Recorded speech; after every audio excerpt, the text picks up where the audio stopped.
SpeakEasy Arts TV. Artists, musicians, writers, creative minds gather here at the Speakeasy to share their passions. Creative minds change the world. SpeakEasy Arts TV. Hey everyone, this is Rand Swift. I am the founder of what's called the Rand Stream. Hey, that's me. And today we're broadcasting through our SpeakEasy Arts channel. And the topic that we are going to be covering briefly today is how to stay sharp as an artist, particularly in our busy world where you may have a daytime job and you also have these creative energies that are working inside of you. What do? I mean, you come home exhausted at the end of the day, and you tend to neglect the thing that you really love and what you're really about. So we're talking about how to stay sharp as an artist under many conditions. I work in my day job and outside as well with a lot of highly creative people. And quite often, like athletes, which I've also coached athletes for quite a number of years, 20, 30 years, it's easy to get stuck when you are trying to live at a pretty high level, a creative level. And you can see the challenges that are in front of you as just huge, and sometimes that gets discouraging. So I think that one way to stay sharp is to remember all the small parts that make up the big parts. I do a lot of real small work in keeping my skills sharp, and I'll show you a couple things here. I carry with me all the time a bunch of books this size. In fact, here's 1, 2, 3 sketchbooks that I also make notes and things in, and I just fill them up with all kinds of stuff.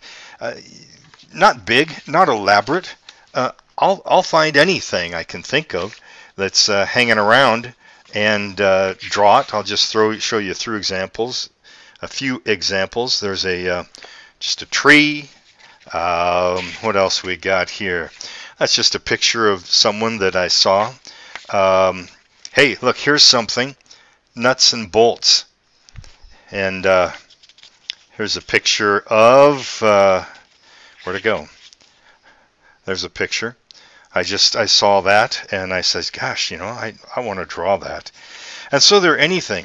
Sometimes something like this becomes ideas for even a bigger picture. Now I know that's not pretty. That's a terrible drawing. But when it gets down to it, oh, here's one.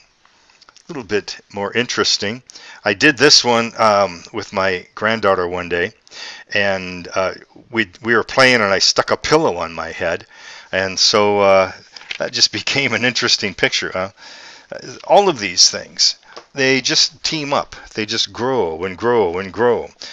Pictures there. This is the latest one. And so you don't always, my point is, you don't always have to be doing major, mega productions when you are an artist. Sometimes it's more important just to kind of keep your skills fresh, to do simple things, crazy things. This is not a big picture, as you can see, and the way I started this is I just threw down some color on some paper and said, okay, now what do I see there? And then I played with it and drew that out, and that's actually been fairly successful. Here's another one, small work, watercolor. Is it going to change the world? Probably not. But I like it, and plus it gave me a chance to keep my skills going. Now, here's another one. Just very simple. Diamonds. Here's one that I did recently. Here, I'll throw you this one first. Again, simple. Very simple. Walnut ink, a little bit of watercolor, some different colors. Here's one that I just recently did just for fun. It was on a magazine. So, you know, I saw that, and I saw the hat that was there and wanted to do it. Here's one that I haven't finished yet, but, you know, again, it's not small. It's not large. It's not dramatic. It's the process. The process is what keeps your skills straight. I'm going to see if I can pull this up, and that's not really going to show, so we won't really worry about that today. But anyway, you get the idea that sometimes when you're dealing with athletes and they are pushed beyond the mark of, where they're comfortable, they know they need to grow, they know they need to develop, they can start falling into the classic slump situation. And a lot of times the tendency is to push harder, push harder, push harder, push harder. When what often the real key to unlocking the future and where it is that you know you have to go is by going back to the basics. Start doing the little things again that make for the success in the big things.